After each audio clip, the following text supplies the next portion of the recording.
अस्सलाम वालेकुम दोस्तों। 3 जुलाई 2026 को इंडिया के external affair minister Shri Randhir Jaiswal कहते हैं कि Indus water treaty will remain suspended.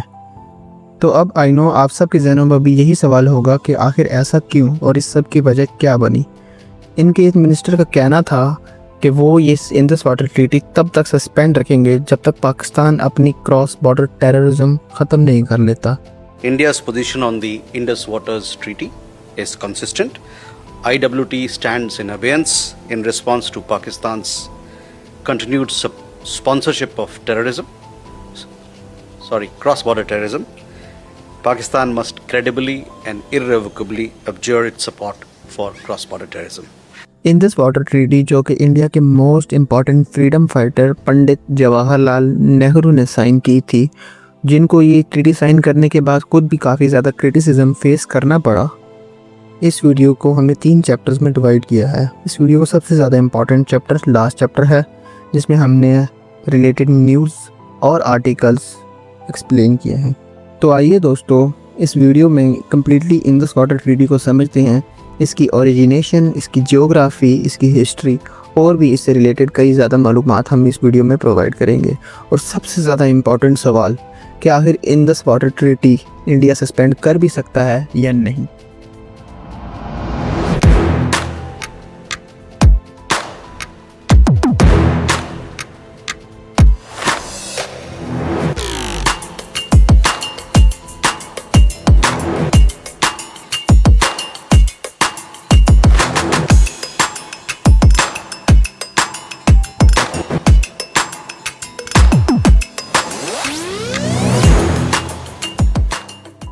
दोस्तों, आगे बढ़ने से पहले हम और हमारी टीम ने ये डिसाइड किया है कि हम फेस्ड कंटेंट स्टार्ट करेंगे, मगर इसका माइलस्टोन हमने 10,000 सब्सक्राइबर्स रखा।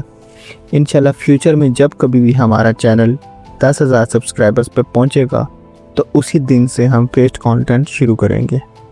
तो अभी इस वीडियो को पॉज करें, सब्सक्राइब का बटन क्लिक करें और बेल नोटिफिकेशन को ऑल पे करें, और इस वीडियो को लाइक और इस वीडियो से रिलेटेड हमें एक छोटा सा कमेंट कर दें, और हम और हमारी टीम ये चीज़ यकीनी बनाएगी कि आपके हर कमेंट को पढ़ा जाए और उसका जवाब दिया जाए। Thank you so much. Chapter number 1, history of Indus water treaty. Indus water treaty, जिसे IWT भी कहा जाता है, सबसे पहले पार्टीशन के वक्त 1947 में सामने आई। यहाँ पर सबसे ज़्यादा इम्पॉर्टेंट चीज़ जो कि दिमाग में रखनी चाहिए हमें, वो है 80-20 rule. As you know that हर चीज़ 80% इंडिया और 20% पाकिस्तान में डिस्ट्रीब्यूट हुई थी पार्टीशन के वक्त, जो कि सीरियसली अनफेयर था। बट वाटर वो ऐसी चीज़ थी जो 80% पाकिस्तान और 20% इंडिया को मिला था, जिसका एक सेंस भी बनता था, क्योंकि पाकिस्तान में 90% इरिगेशन और एग्रीकल्चर वाटर डिपेंडेंट था, मतलब कि हमें वो पानी लाजमी चाहिए था। अप्रैल 1948 को इंडिया ने टेम्परेरीली वाटर सप्लाईज ब्लॉक कर दी थी पाकिस्तान के कुछ कैनाल्स में, जो कि पहला डिस्प्यूट बना था पानी का, और उस टाइम पर कोई परमानेंट एग्रीमेंट भी नहीं था। तो इस बात को जहन में रख के पाकिस्तानी ऑफिशियल्स ने सोचा कि ब्रिटिश की तरफ से डिस्ट्रीब्यूट किया गया पानी एक प्रॉपर एग्रीमेंट के ऊपर होना चाहिए, एक प्रॉपर रिटन स्टेटमेंट होनी चाहिए।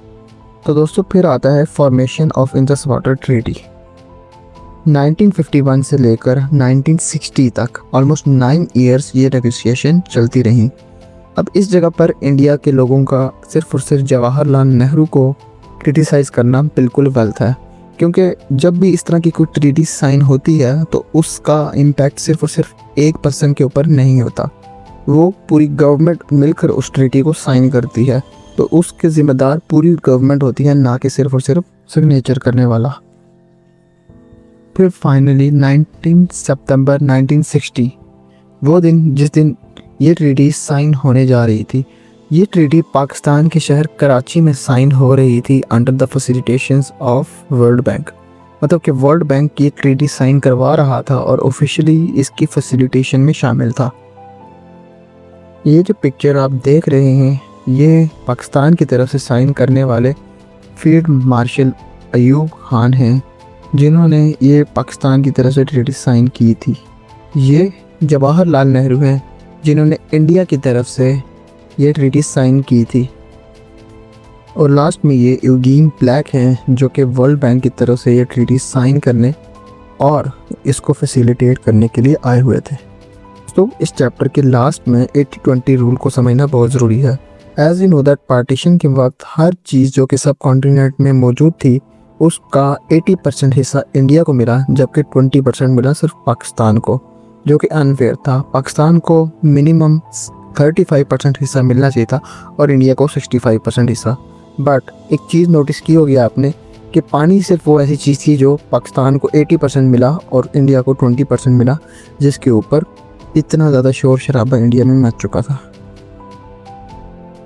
Chapter number 2, origination of reverse and division of reverse among these two countries. दोस्तों, इस ट्रीटी के साइन होने के बाद 6 रिवर्स की डिवीजन हुई थी, जिनको फर्दर क्लासिफाई किया गया था ईस्टर्न रिवर्स और वेस्टर्न रिवर्स में। इन दिस वाटर ट्रीटी ने 3 रिवर्स रावी, ब्यास और सतलुज को इंडिया के कंट्रोल में दिया और remaining 3 reverse Indus, Jhelum, Chenab को पाकिस्तान के फुल कंट्रोल में दिया। फन टिप, यहाँ पर फन टिप ये है कि इन 3 रिवर्स जो कि पाकिस्तान के हिस्से में आए, पूरे रिवर्स का 80% वाटर फ्लो इन 3 रिवर्स में है। दोस्तों, इस ट्रीटी ने कुछ रिस्ट्रिक्शन इंडिया पर मज़ीद रखी हुई थी, जो कि मैं स्क्रीन पे आपके सामने डिस्प्ले कर देता हूँ। आप इनको एक एक करके पढ़ सकते हैं। अब आ जाते हैं इन रिवर्स की ओरिजिनेशन पर। एक्चुअली ये 6 के 6 रिवर्स रावी, सतलुज, ब्यास, इंदस, झेलम, चेनाब, इन सब का ओरिजिनेशन हिमालयाज़ और तिब्बत से होता है। जैसा कि आप ये रिवर मैप में देख सकते हैं, यहाँ से रावी का ओरिजिनेशन होता है, इस मुकाम से इंदस का ओरिजिनेशन होता है, यहाँ से सतलुज का ओरिजिनेशन होता है, यहाँ से ब्यास का ओरिजिनेशन होता है और लास्टली यहाँ से चेनाब का ओरिजिनेशन होता है। फिर यहाँ से इनकी डिवीज़न हो जाती है ईस्टर्न और वेस्टर्न रिवर में। ईस्टर्न रिवर में इंदस, झेलम और चेनाब आ जाते हैं और वेस्टर्न रिवर में रावी, ब्यास और सतलुज आ जाते हैं। तो दोस्तों, अब बात करते हैं हर रिवर की ओरिजिनेशन से लेकर उसकी एंडिंग कहाँ पर होती है। रावी हिमाचल प्रदेश से निकलकर इंडियन पंजाब और इसके बाद ये पाकिस्तानी पंजाब में शामिल हो जाता है और लास्ट में ये आकर चेनाब रिवर में मिल जाता है। ब्यास हिमाचल प्रदेश से निकलकर इंडियन पंजाब और इंडियन पंजाब से ये सतलुज के अंदर शामिल हो जाता है। सतलुज हिमाचल प्रदेश से निकलकर इंडियन पंजाब और इंडियन पंजाब से पाकिस्तानी पंजाब के अंदर शामिल हो जाता है। अब आ जाते हैं हम पाकिस्तान के कंट्रोल्ड रिवर्स में।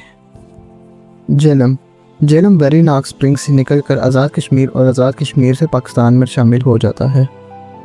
चेनाब हिमाचल प्रदेश से निकलकर कश्मीर के इलाके जम्मू और जम्मू से पंजाब में शामिल हो जाता है। ये सब रिवर्स आकर पंजाब में एक मुकाम पंजनाद पर कंबाइन हो जाते हैं। तो आप ये सोचेंगे कि जब एट लास्ट सारे रिवर पाकिस्तान में फ़्लो करते हैं तो इस ट्रीटी का मकसद क्या, जिसका जवाब मैं ये दूंगा कि जी हाँ, इस ट्रीटी का मकसद क्या है, क्योंकि इनमें से सारे रिवर्स नो डाउट पाकिस्तान में तो फ़्लो करते हैं, लेकिन इनकी ओरिजिनेशन और इनका थोड़ा बहुत फ़्लो इंडियन ऑक्युपाइड कश्मीर और इंडिया से है। अब यहाँ पर इस ट्रीटी की कंसिस्टेंसी इस बात से साबित होती है कि इस ट्रीटी ने 3 मेजर वॉर्स भी सर्वाइव किए हैं।